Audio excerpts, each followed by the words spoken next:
From in the beginning to the musical apocalypse, this is The Bible Says What. I'm your host, Mike Wiseman. Why does one choose a particular doctrine over another? How does one pick their magical, invisible best friend forever?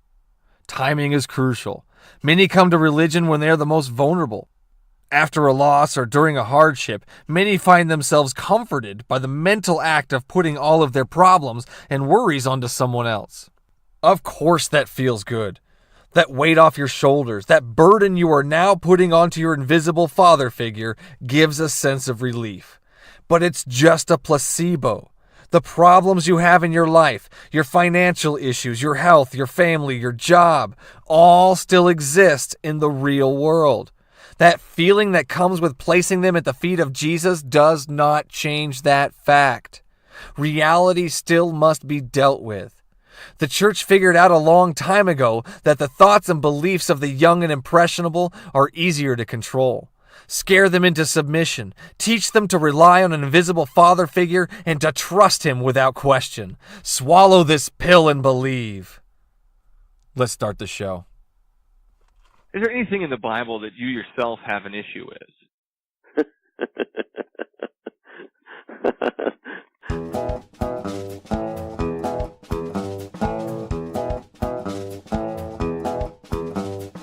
Okay, so it took you reading the Bible to realize that those things were bad for you?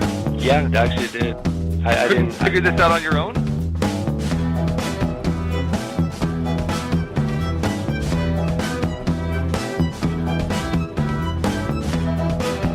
No, Ted Bundy could be redeemed. God doesn't kill children. What do you think the Passover was? Yahweh sets up a whole system in the Old Testament where you slaughter animals just so he's able to forgive you.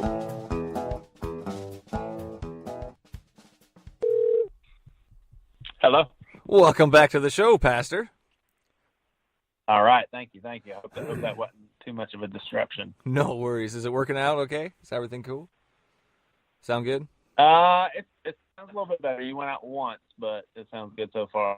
Yeah, you're a little fuzzy. But it's okay. It's cool. Hey, you know what? What? I'm so sorry.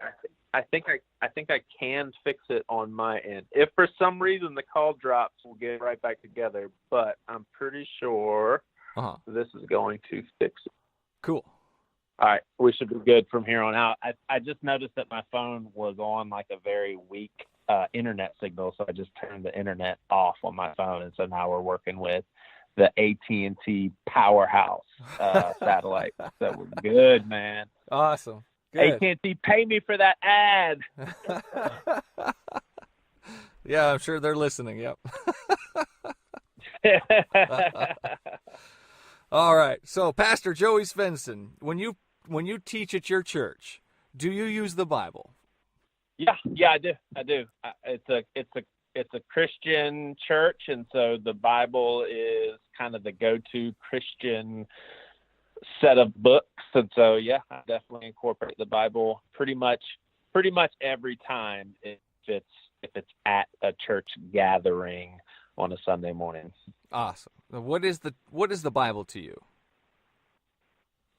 The Bible, the definition of the Bible for me has changed drastically in the last 5 years, and I don't have a seal-type definition at this point. I don't think I ever will, but I will take a stab at it. Like, I feel that the Bible is a collection of books that represent humanity's interaction with the Creator, and I believe that we can read that and see how God interacted with humanity sometimes, but we also have to be careful because we don't understand the culture of that day, and so we got to be really careful not to make these assumptions, and also to recognize that some things in the Bible may have been figurative that you've always been reading literally. Like, it's so important to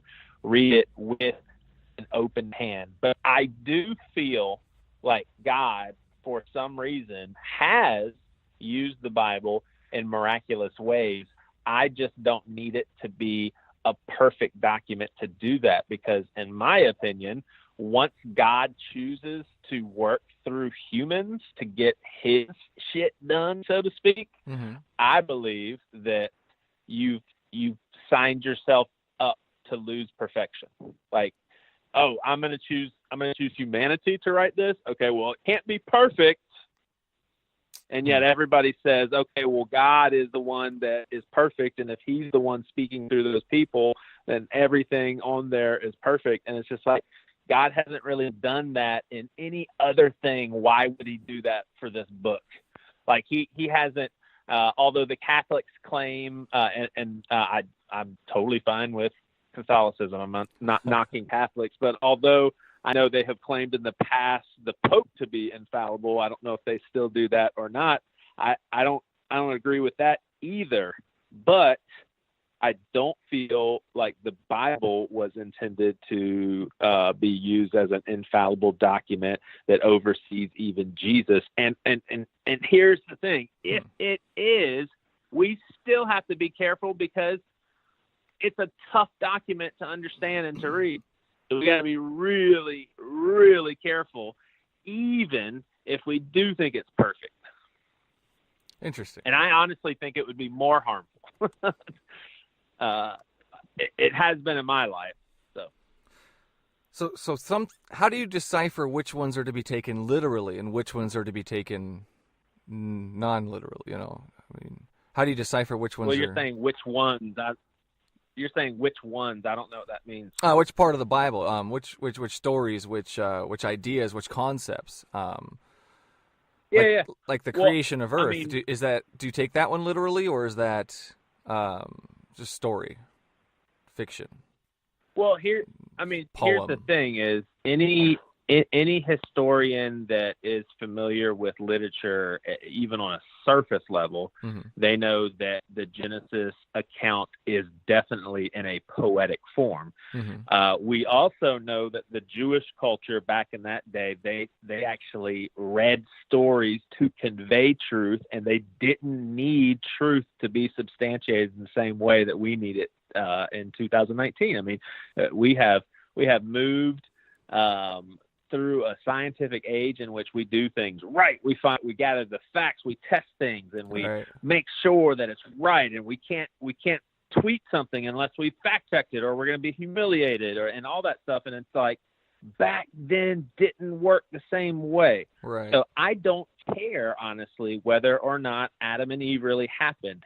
I understand what God is trying to get through with that. And I think it's pretty crazy that he's been able throughout the last few thousand years get that same meaning across, which in my opinion I call that the Holy Spirit, my friend. So why did he have to go through the imperfect humans to get his story across? Why can't he just come down now and correct it? Why hasn't he just come down every decade and say, nope, you got it wrong, start over again, this is what it is? Okay, 10 years later, well, you guys are kind of off track. Here, let's correct it. This is where it is. Good. All right, I'll be back in 10 years. Why just thousands of years ago, come down and do stuff, tell a few humans a few things, and then just kind of disappear and hope everybody gets it right, knowing that not everybody's going to get it right, Well, you're operating off of an assumption that God has, like, negative intentions for humanity. I would ask you, why would you assume that would be the best thing for God to come and fix things immediately right now? Now, I think it would be better than not being there, though. What's that? I think it would be better than just not being there at all. Not coming down and correcting it, as opposed to coming down every 10 years and correcting things. I think that would be better and more beneficial to his kids, his family, his creations. Yeah, but what I'm saying is you're assuming that big picture wise throughout all eternity, if such a thing exists, you're assuming that what you described is the best possible way of doing things, and that's a God that comes every single 10 years. That could be likened to a kid on December the 8th saying, and again, you can poke holes all through this analogy, but hopefully the point will still be taken. But, December 3rd, and Mom is punctual, and she's got all the presents under the tree, and little Johnny just can't stand the suspense, and he just begs his Mom, please let us open presents early. Please, please, please. And in Johnny's mind, that just sounds like such a good idea. Like, let's just open it. Let's get it over and done with. I want to play with this stuff now. Not all personalities are like that, but his sure is. But what does his mom do? No way we're going to end things right here. Like, there's way too much that needs to happen between now and December the 25th. And I know it's going to be agonizing, and I know it's going to be super hard, and I know that your little self can't hardly contain the excitement, but please just trust me that I can't end everything right now. But my gosh, when Christmas morning comes, oh snap, like I'm going to be making it up to you big time. So that is a very optimistic faith that I have, because I really do feel that I have come into contact with a very, very loving God. Very, very simplistic explanation of it. There's a lot. There's a lot of in-depthness you're missing to the whole. Do you believe in the eternal damnation? Yep, I don't. You don't. So what do you think happens? Like when we die, the good people go. The people who love Jesus go one way, and where do the people who don't? What happens there? Yeah, well, I actually I can go a few directions here. I first of all have believed for the vast majority of my life that the vast majority of humans suffer eternal damnation, being tortured forever and ever in flames, and that never ever set well from a standpoint of I couldn't even put it off to the side and try to ignore it. Like, it wreaked havoc on a little adolescent boy going to high school thinking, man, the blood of all of my classmates are on my hands because I'm not sharing, with them the gospel. So it, the whole concept of hell is a big one for me, and I'll never forget. So this has all been probably in the last 6 years, but I bet you it was about 5 years ago. I listened to a podcast called Rethinking Hell, and it blew my mind that the host was actually an inerrantist, and he believed the Bible was infallible. And I'm telling you, if he did not kick butt up and down traditional views of hell in debates and showed clearly a better case for annihilationism as opposed to the traditional views. So what that means is, and I'm not necessarily saying this is what I believe, but what that means is God says, look, please choose me now. I want you to have me. Like, I don't want you to reject me. I am good. I know it doesn't seem like it sometimes, but I am good. So I'm asking you to come to me so that I can give you life and that you can actually live forever also, because that is conditional. It's called conditional mortality. That it's conditional. Like, you will, when you die, whether it's a metaphorical big lake of fire that everybody's thrown in and all things are destroyed that we're not redeemed. I don't know how it works. I don't even know if that's true, but I will tell you that this guy made a slam dunk case for that being way more viable of a biblical option theologically than the traditional view of hell. It blew my mind. And so that opened the door for me to realize, my gosh, what else am I missing? Like, I've been studying this book since I was literally in elementary school, and something as major as this has just blown my world up. And I think it was right then when I started to realize, you know what? I have a system that is just so important to me, and because it offers security, and I need to really learn to know what trusting God is. And the only way for me to learn how to trust God and the real way of doing it is for me to start being honest about things that didn't seem right, and to stop pretending like they weren't there, and stop putting these theological Band-Aids on really horrible truths, and just stop arguing for God. Like, if If God has allowed himself to be presented in a certain way, then we don't need to be defending God or making that our case. Like, I truly believe that that's just not what he needs from us.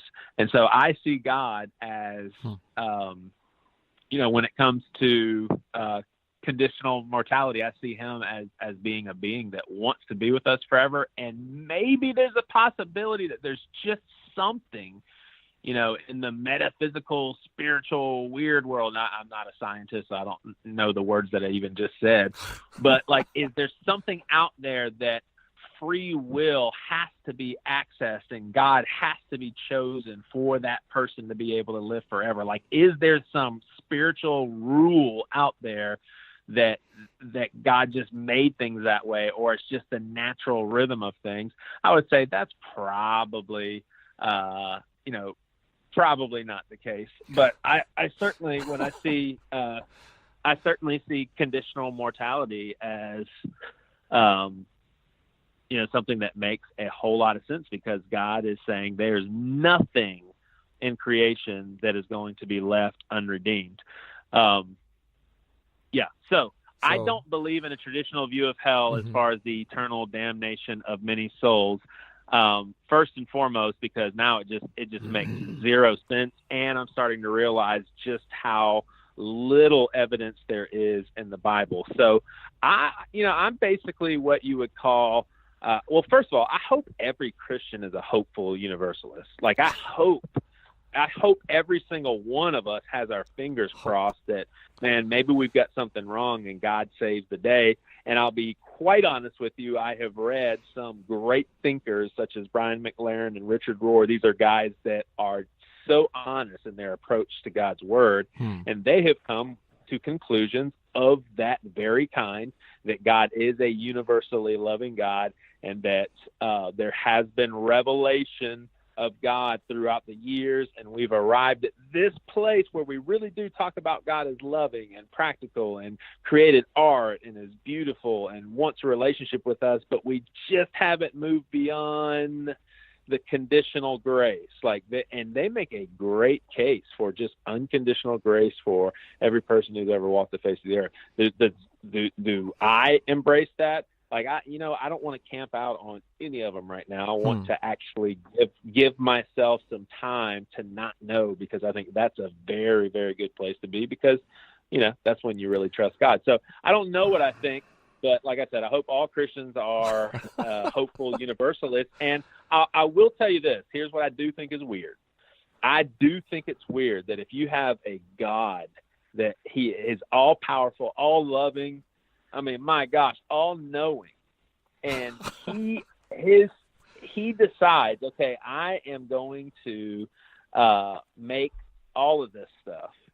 And I also know that what's ultimately going to happen is 80%, 85% or whatever of living beings that were ever on this earth, they are going to have to suffer an eternal torture chamber. But I'm still going to do this because I just think it's worth it. Well, you know what? It's okay to not be okay with that. Like, it is okay. And I feel like if the loving God that we described exists, and maybe let's just say he is like that, you know what? I think he's going to be pretty darn understanding that didn't make sense in our head. But I can't imagine a being taking such strides to build such a unbelievable world like this, where the details are just mind-boggling. The universe is so vast, and he just created this for there to be like a coin flipped with whether or not people are going to go to hell or not. Like, that's a weird thing to say. I mean, that's a weird thing to do. Like, nobody respects the little kid that goes outside and finds like a little burrow of kittens nursing with the mom, waits for the mom to go away, and then just, picks one of them, says, I want this to be the pet, and I'm gonna kill the rest of them, because they didn't follow me fast enough. I mean, Nobody would say, well, those kids did what they had to do, or there's stuff that we just don't understand. No, we'd say, no, that's bad. So I want to say this clearly. Okay. I don't think that I can figure everything out 100%. I really don't. So I am okay with God doing things that don't make sense to me. But I am okay with raising my hand boldly and saying, hey, this doesn't make sense to me. I'm being honest. And I'm even starting to think that maybe this isn't even the case. But at the very least, I'm saying this doesn't make sense to me. And that should be okay for a community of believers that's supposed to be treated the same way that Jesus treated people when he was on this earth. I think the difference is if I don't understand something, I'm not going to just believe that it's true. You know what I mean? Say the flat Earth, the hypothesis or the bullshit that they believe in that. Say that I know the Earth is round, but this person is telling me that it's flat. So what I'm going to do is I'm just going to hope that they're right. I'm just going to believe that they're right. That's what it sounds like to me. You know? Yeah. So when I say I don't understand in something, I'm not going to. Well, I don't understand the flat Earth theory. I'm definitely not going to believe it because I know the Earth is round. Because to me, when the Earth is, that makes more sense than this flat Earth theory right off the bat, without even having to dive into it. So the whole I don't know doesn't build faith or hope or truth for me. It builds doubt. And when you tell me that your God's a loving God, he wants to help us out. He's a good father. I don't see that. I see an invisible mute guy in the sky who wrote a book through humans that were infallible and hasn't said anything since. I don't see that. You know, my I don't know what's up there turns into I'm not going to pick one. I'm just going to continue to say I don't know instead of just picking a deity that feels right or makes me feel good. You know what I mean? You said conditional morality. Go ahead. Well, I was just going to say, here's the interesting thing too is, I'm sure this is where we're going to find ourselves in this conversation. Is I don't blame you for that approach. Like I don't fault you for that. I don't think of you as a bad person. I don't think of you as an arrogant, prideful person that's just trying to suppress the truth so you can like do whatever you want with your life and not have to like yield to a God. Like I don't think any of that. But all I have to offer to you is the fact that when you said, and then God has stopped speaking, I couldn't disagree with you more. But here's the situation that we're in is there is no example that I can give you in which you would be like, oh my gosh, Joey, you just won me over. That example that you just gave, now I really do. Right. I can't give you that. So all I can say is whatever I experienced, whatever I felt, it was good enough for dumb Joey to start believing that Jesus is who he says that he is. I don't think you're dumb. I don't think you're dumb. Let's just get that out. I know. I'm just saying, if it's a dumb thing, it's still, to me, whatever happened was significant enough to cause me to believe. And that, to me, reminds me of my favorite story in the Bible, probably my favorite thing that was even ever said, is that the Pharisees kept heckling a guy whose eyes had just been healed, and they were, it was disturbing them that had happened, and they were hoping that he was lying, and they were just trying to corner him and try to make him make a mistake or deny it or whatever. It seemed really weird, but they kept asking him over and over and over the same question, and he finally was just like, what do you want me to say? All I know is I used to be blind. This dude came by, said he was God, touched my eyes, and now I see. So what do you expect? You think I'm going to believe in this guy or not? And that's how I feel. So I am holding on to hope that the God that I was taught as a kid, the God that I now see the Bible doesn't really lend a whole lot of support for, but my hope is the Bible that I was taught as a little kid isn't the God that really exists. And guys like you had a purpose on this earth your whole life, to be this voice, to be the voice that you are right now, and to, really show things from a different perspective. And, you're helping people that maybe have walked away from religion and they feel bad about it. And you're a voice that's saying, no, you know what, there's some sensible things behind this. I'm using my imagination, and I think that's okay to do. what if God has it all figured it out? And like I said, I'm crossing my fingers that you're okay too. And God is just like, man, that was really some of that stuff that you were critical about. I wish more Christians were critical about that. Like, I wish more of them would have stopped and thought and had some more humbling conversations. Instead, they just butted right in and said, well, if science conflicts the Bible, then I'm going to pick science. I don't know why I went country accent just now, making fun of my own heritage. What's wrong with that? But I really do. I mean, it's just, I'm you got me on a talkative day, my friend. That's good. That's good. You said God still speaks. I'm very curious. Yeah. Is it a physical voice, or is it just like through showing you random things or coincidences? What is it exactly? Well, let me start by saying I don't care if anybody thinks that this is ridiculous, and it wouldn't offend me if you looked right at me and said, "Come on, you expect me to buy that?" You know what my answer would be to that question? No. I would say, no, I don't expect you to buy it. Now, if it's my wife, my feelings would be hurt for sure, but I still probably wouldn't lose any sleep over that either. But I basically feel if I can articulate it in any way, I would say it feels like God has been teaching me how to discern his voice amongst all the other chatter in my head, including myself. And I don't think I ever get it right. So you're never going to hear me say, God said this, and so I have to do this. I'm just not going to say it, because that is operating from the assumption that I have perfect ears to hear perfectly from God. And I just think that's some dangerous ground right there, because what if you think God tells you to do something that's pretty whack or messed up or can cause somebody harm?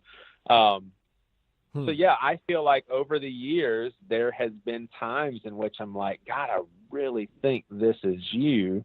And the stuff that I was processing definitely determined the decision that I needed to make. And I made that decision accordingly.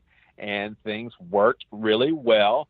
And I felt like there was a sense of peace in my spirit saying, yep, that was me. I want you to learn from this, like learn how this feels. You just picked the right choice. You just picked the right choice in that circumstance, and it made you feel good about doing the right thing, or picking the right choice, or going the right path, or making things, beneficial to you. I mean, that's but that's not really speaking, though. I mean, that's just you discerning choices.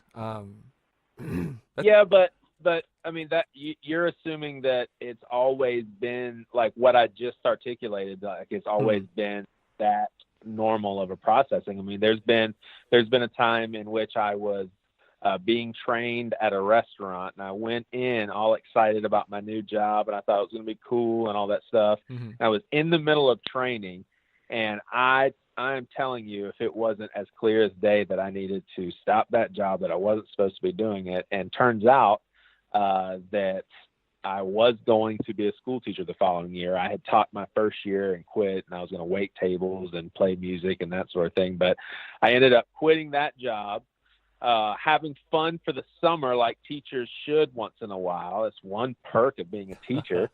And so I had that perk, and then I went back for a very fond year of teaching. And so I see that night as me minding my own business, going about my serving duties, learning how to input people's orders into a computer, and all of a sudden, boom, I'm not supposed to be here. Like, I'm not supposed to be here. And then I tried to fight it. Man, I'm crazy. I'm like a madman. Maybe I'm schizophrenic. I'm going to ignore this. And then it just became more and more troublesome, and it became more and more apparent. And then check this out, man. I know I sound crazy. That's cool. Well, no, it's just strange that you attribute that to this specific deity. Like you attribute that to Yahweh specifically, this God that's in the Bible that you don't believe is completely true. That a lot of it is hyperbole, is poetry. That's weird that you do that. I mean, why? What if it's my invisible magical dinosaur deity that's helping you out? How do you know it's not that? How do you know it's not any other thing? You've chosen this one specific deity. That's what the strange part is to me. Well, why? I mean, you're probably going to hate how I'm answering these questions. I love your answers, man. Don't worry. I would return that by saying, isn't it a beautiful thing that God may allow us to worship him in a way that is beautiful to us, in a way that really draws us closer with him because he knows us? I mean, I've got 4 kids. I can turn that around and say the same thing about my dinosaur deity. It's the name. It's the specific deity himself. You knew this deity because you grew up with this deity. If you had grown up with any other god, Zeus, for instance, if you grew up believing in Zeus was the right one, and then you'd get away from the traditional Zeus beliefs and you'd believe something different. It's just, you've picked an invisible being. Why did you pick this invisible being? Because you grew up with him. That's what I see. Yeah, that's fine, but I think the only problem is I would tell you flat out that I am worshiping a completely different expression of God now than I was 25 years ago. And so where you see that as just like maybe my brain figuring things out and just evolving over time, and eventually I'm not going to believe it all. I actually see God showing me a very healthy and maybe more accurate version of himself. And I'll actually say for sure more accurate in this regard. Like, I am learning that the closer that I get to God, the more I need to trust him. And because the more I don't know, the closer I get to him, the light's just so bright. I know less and less, so I need to trust more. But here's the big difference. Here's the hole in my story. If I did not sense like a just such a level of peace, it's a feeling, something that I can't describe to you. Yeah, but the feeling is enough for me. Right, so right. even if it's not true, you got to admit this is a good thing. I mean, I got good feelings too. I feel pretty good. I don't have a deity though. I got a great family. Yeah, but I'm just saying, house, if this deity has brought me a whole lot of peace and direction and joy, you even attribute if it's it to that deity. Yeah, I believe it's yourself. That's my thing. Is I think you're the one that's giving this positive attitude to yourself, not this invisible magical man in the sky. It's you that's attributing these good feelings to this. But I mean, by all means, if you choose Yahweh, that's great. But you did mention him being a great father, and this is where I have one of the biggest issues. I cannot find out why anybody believes it to be a great father. It doesn't make any sense to me. I've read the book. I've learned the stories. I mean, do you believe the flood to be true? Do you believe the Passover to be true? I mean, honest. The simple answer is no. Okay. I actually think that. So I've been reading a lot of heresy, but interestingly enough, a lot of these guys are starting to make their way in. They're infiltrating into the mainstream. Like I heard for sure that, and these are probably just names to you, but Andy Stanley, the big time mega church evangelical pastor, that has probably been pretty traditional in his beliefs. His dad is Charles Stanley, who's all over TV, but basically he's been hanging out with Pete Enns, who is regarded by many as someone who's leading a lot of people to hell. But I've been reading his stuff a lot, and he points to how similar a lot of different cultures and a lot of different religions overlap on a good bit of stories and share similar stuff. And he points out just how that is extremely congruent with how God has operated throughout time, and that is getting into our world to show us truth. And the climax of that obviously was him sending Jesus and Jesus being one of us and actually tasting death. And that was the pinnacle of God showing his mercy for all of us. So when I think about the flood, I just think that I will say this: a scholar at Seacoast, he works at Seacoast, the church that I go to. He does like a lot of the research for the sermons and everything. He did tell me, he said historically, in the Bible, history doesn't start until Abraham.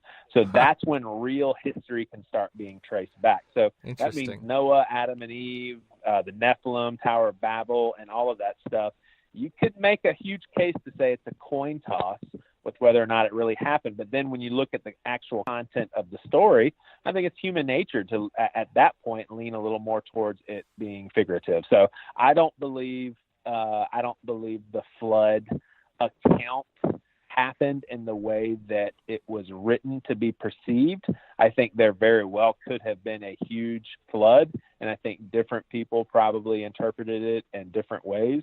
But I do think that story teaches a beautiful thing, and that is that if there is such thing as an eternal soul, and God has control over the eternal soul, if you see the flood and the destruction of wicked people as representing just how wicked people are and just how wicked sin is and just how messed up we all are, like we all share blame in all of this. Like if we could really grapple with that, if we could really grapple with that, like I think that our eyes would be open to just more of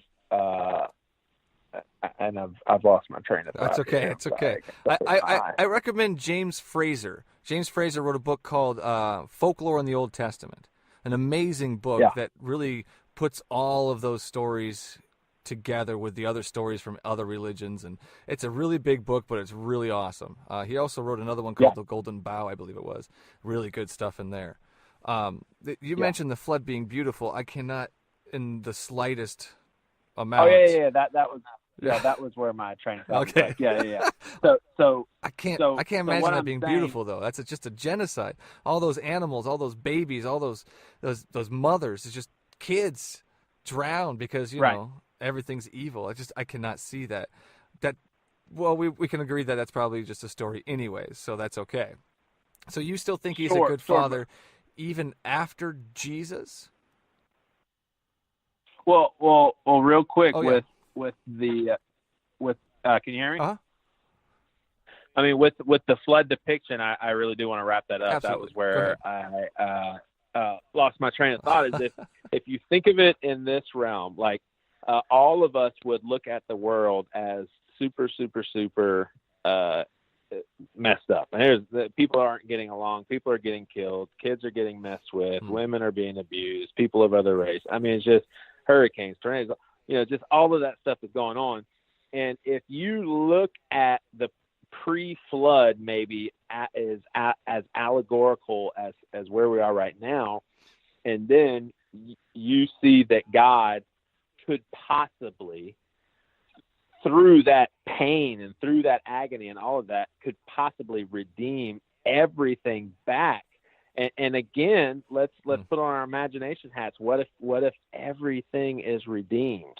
Well, for everything to be redeemed, we have to recognize what we were being redeemed from. So in no way do I think all of that death and destruction is a good, beautiful thing. And I don't think God does either. But just like this earth that we're living in is not the best possible place that God could create, it could possibly be the best possible means of getting to the best possible place for humans, in that maybe we had to grapple with free will and we had to screw everything up, and then we had to see the kindness and goodness of God, and then potentially what if we all end up seeing God face to face and we bowed? It actually says we're going to bow down and confess Jesus is Lord. Well, how about that, man? That's pretty cool. No, that's terrible. I don't want to bow down to anybody. I don't need to bow down before anything. That's ridiculous. Oh, but if he's so good and you feel so safe and at peace, that's creepy, man. That's just creepy. Come on. No, I don't think so at all. Oh man, yeah. The thought of having something to worship that is a legitimate something to worship is such an awesome thought. Why do you want to? Why do you want to worship something? Why not? If there's something that exists that is more praiseworthy than any other thing, how could that not be a good thing if it exists? So that's the thing is, I'm totally fine with people saying, yeah, I don't believe it exists. Okay, that's a legitimate belief. I'm saying I do believe, and man, does it feel nice to know that there's something meaningful outside of all of this stuff, and this being that I can trust. Holy cow! Yes, that's good stuff. I just can't get the whole worship thing. It just doesn't make any sense to me. Bowing down to something and, I don't know, praising something, especially Yahweh. I mean, let's go back to Jesus. Why would he need to send Jesus to die? Why do you think Jesus had to die? Real quick about bowing though. Uh-huh. I mean, you're a smart guy. You know how like a physical contortion of our body is so subjective. I mean, Right. if we're Submissive. and I hate the whole analogy of, oh, you celebrate at a football game, but you can't celebrate at church. But I will use the football analogy that when I'm excited about Clemson scoring a touchdown, like I actually physically exercise. Like I'm actually doing a workout. I'm jumping up and down. I'm burning calories. Well, that's a subjective action. Like what Right. if That's subjective, not just more submissive. customary of all of us to kneel down on the ground when Clemson scores a touchdown? Well, that's you know? submissive, So though. That's a submissive move. That's bowing down. That's submitting to this person, and it's just such a weird act to me to completely submit to somebody in that way, in that fashion. I've never felt the need to do that. If you look at it but if you look at it this way, a baby does not have any choice in the matter. The baby a newborn baby has to submit, doesn't even realize they have to submit. They have to submit so bad. And so they're in a situation in which they don't have any choice. Now think of the chasm between that parent and that kid and the huge measure of understanding that the parent has in comparison to the kid. It's vast. I mean, they're just on different planets. Well, I believe that God and humanity are even on more extreme planets. So, of course, there is some sort of disconnect and a misunderstanding once in a while. Yeah. So why did Jesus have to die? Why did God have to create this whole planet that was flawed and need bloodshed in order to forgive humanity? I don't know if that's what you believe, but why do you think Jesus had to die?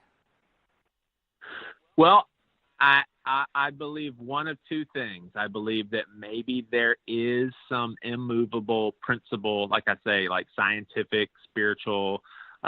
Maybe there's this immovable principle that is needed in order for us to be with God forever. Maybe there's a sacrifice that's needed for us to be able to be purified because we can't be in the presence of God.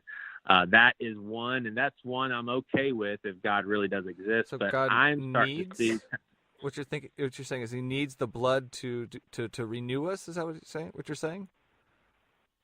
Well, if you think about it being the blood of actually God, that doesn't sound too crazy to me. Well, like right off the bat, if you have it's a little gross. Why does he need blood? Why can't he snap his fingers? Why can't he just do it that way? I mean, why does we need bloodshed? Why do we need magical something to happen? I mean, he's an all-powerful being, right? Okay. Well, in full defense and full disclosure for myself too, like I think all the points that you're making are very valid, and I think this should be on the table of discussion, and we may, I definitely think we should reevaluate and maybe buckle back down on this issue, because I do think some of the things that the objections that you're bringing up are good, and once again, I have read some people way smarter than me and way more honest than me as a student of God's word, who have seen things, definitely in a more universalistic light. So, okay. So you don't know. Are you there? I don't know which part are you asking me now? So you don't know if he needs the bloodshed? Is that what you're saying? Is it you're not really sure? I'm just no. What I'm saying is I don't know if that, like, the theory that you are being combative against. I don't really need that theory. Like, I don't need that to be true. Okay. My faith doesn't crumble based on that. No, so yeah. it's a worthy discussion. It's a worthy discussion to have. But like I definitely respect what you're trying to do as far as like just reveal, hey, these inconsistencies in this faith, they're too great to ignore. I understand what you're trying to do, but Well, I just basically I'm not here to attack at all. I'm basically here to try to understand I know. why you believe and or how you believe it and why you believe it. Because to me, none of this really it doesn't add up. And you throw in a lot of hope and just feelings and stuff like that. And there's a lot of inconsistencies, and there's a lot of things that don't make sense, especially with the loving deity, and then Jesus needing to die, and he has to have blood, and then but the flood, and then I'm not seeing where the love is coming from. You're telling me he's perfect, he's unconditionally loving, but where? Where is it? Is it just because he made us? Is it because he wants to spend time with us? That's where the love is coming from. I'm a little lost. Well, I mean, let's. There's so many angles of this, but let's just start here. Okay. I don't know what your favorite food is, but when you've eaten it, it's pretty daggum good. Now, again, I don't mind someone saying, well, yeah, evolution, that's fine. I don't care. Like, I don't care, but I will say, if a God is true, and he made us to have the ability to do that, whether he was guiding evolution or whether he just did it. I'm totally cool with him guiding evolution. Okay. And that is a very loving God to not only take the time to make sure our tongues can taste really good stuff, but also that we get to have sex and sexuality as a part of our life. The fact that we get to experience love and community and failure and wins. And I mean, there's just so much of the life experience that I think you could probably see just how good living would be if it wasn't for the death and decay. And so that's what I'm saying is I think there will be a time when death and decay is gone and everything is fine. So that's why I see a God as very loving. What's he waiting one for, thing though? that I would one thing that I would also say as far as your perspective of love is, again, I think the Bible is a collection of stories of people that are basically seeking God, figuring out God, getting God right, getting God wrong, thinking God did something that maybe he didn't. Like, I just don't understand why we're supposed to trust for sure that everything they're writing in the Bible is right. So I think over time there's a very good chance that we have been understanding God's love more and more and more. And I'll take a New Testament story for you, Sapphira and Ananias. Like, so basically these two apparently said, hey, we're giving you all of our money because that's what us Christians are doing nowadays. We're putting all of our money in there. We're not keeping any for ourselves, so that there's no needs. Well, they were lying. They actually did keep some money, and the Acts writer said that they were both struck down by God. Now, I think that there's a possibility that God struck them down, and if so, that's kind of weird, and I don't understand it. But I think there's maybe even a greater chance that Ananias and Sapphira ate something that poisoned their body. Like, what I mean, that can happen today. It doesn't happen often, but salmonella poisoning or something. And I think that culture back then, they saw everything as a result of God's hand. If it rains, that was God. If a cat gets hit by a car, that was God. That cat must have been mischievous or something. I mean, everything. Something happens, God does it. Something happened, God does it. And God, that's just not how God works. And so I think that our understanding is more and more. So I think there was a good chance that Ananias and Sapphira, they just got really sick. And then they found out that they were keeping money, and they're like, that's what happened. They told us they gave us all the money. They were lying. God struck them down. And maybe they're wrong. Now, and a lot of Christians would be super, super uncomfortable with that. And I would have been 5 years ago too. But I guess the big question I'm asking you is, what if Christians have got it all wrong about God? What if we have? What if we've got it wrong? Right. What if the Hindus get it right? Okay. You know? But my hope is that the one that created all of this and the one that I am in communion with, which is through the lenses of my upbringing and recognizing things that were wrong and recognizing things that were right, but then clarifying over time more and more what the voice of God is. I mean, I really do believe that God is the one that is communing with me. So, that it's not my job to figure out whether or not a Hindu is communing with God. It's not my job to decide whether or not the same God that is showing me truth through Jesus's words can't show that person truth through whatever words they're reading. So it's just none of my business. And I have found lately too that I have just focused so much time on stressing out what other people think about God. And that's one thing I have no control over, and I can't worry about it.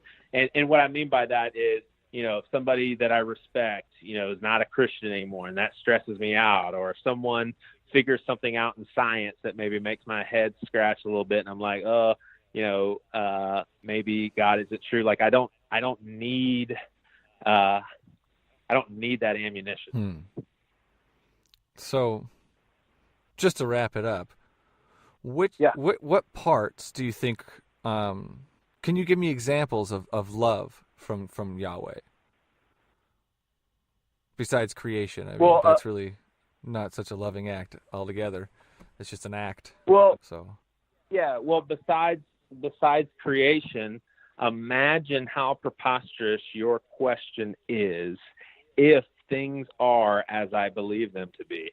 I believe them to be. So I believe that the universe came about by an eternal God. I can understand why somebody wouldn't, but I do believe that. So that means that God has been around forever and ever and ever and ever. That means maybe there's a possibility that God knew me forever and ever and had me in mind forever and ever. And if that's true, then all of a sudden, Barbara Svendsen back in 1977 gives birth to Joseph Svendsen. It's basically like the snap of a finger, not even the snap of a finger, but it's for such a short span of time, given how long the universe has existed. And then 79 years later, I'm out like that. 79 years to humans is like a super long time, but it's literally like the snap of a finger. And then I'm back, good to go with a loving Father. So forever. And then I see what life is all about. And then I get to, explore the universe and learn more about science and get closer and closer with the people that I love. So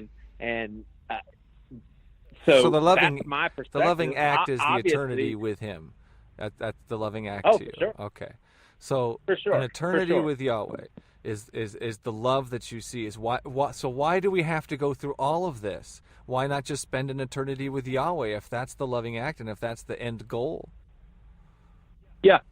Yeah. Well, you're definitely going to hear me say I don't know a lot. Yeah. So I would start by saying I don't know. Okay. But I think there could possibly be something to do with the free will mechanism, because I can understand that maybe we lose something throughout all eternity if we never really had a choice but to worship God. That wouldn't be much of a perfect place.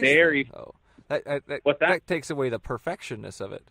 It wouldn't be a perfect place if you can't do this there, or if you need to do this first before you get there. It wouldn't be much of a perfect place. You should be able to you're in a perfect place, everything's perfect. It's called a perfect place, Yeah, I mean, I don't know. It just doesn't make a whole lot of sense to me. And eternity is a long time, so you've got this deity that's there for eternity thinking about you and everybody else, apparently, and then decides, now is the time I'm going to make the planet, that little blue one. And then I'm going to make the rest of the universe, which they're not going to be able to see until after they're dead, and come live with me forever. Why would he decide all of a sudden, now's the time to do it? Why would he decide to do it at all? I mean, why does he need people? Yeah. Okay, so I don't mind answering those questions. Maybe jot them down so we can go back to them. But yeah. I really do feel like simultaneously, if you're going to ask these questions, then simultaneously I need to be asking you, dude, what's your explanation of how all of this came about? And if your honest answer is, I don't know, there's not enough evidence, and mine is, well, I think I have a hunch because I do think I've seen some evidence. well, then you can call me a dummy and get on with your life.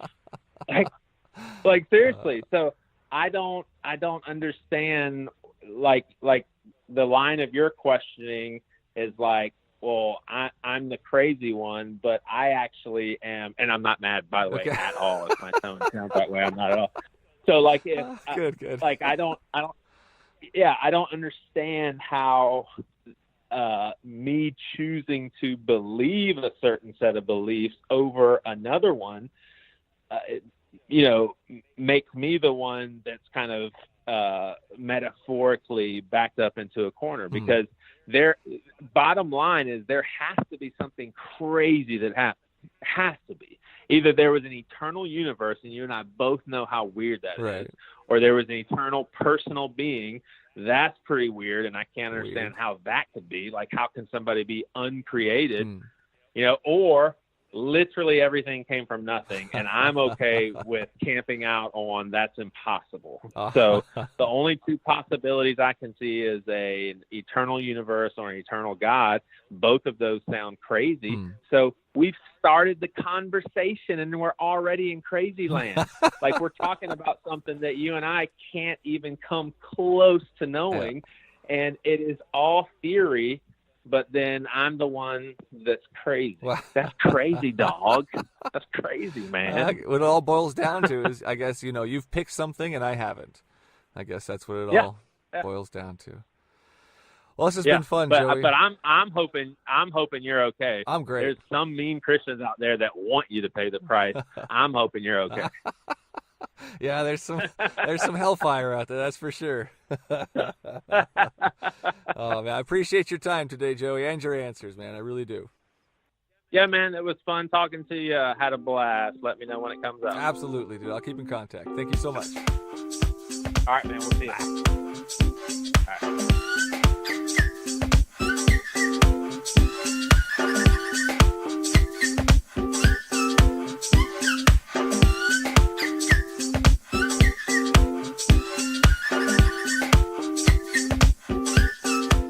That's all the podcast there is for you today. Thanks for listening. It's not just about the questions I ask. It's about the pastor's response.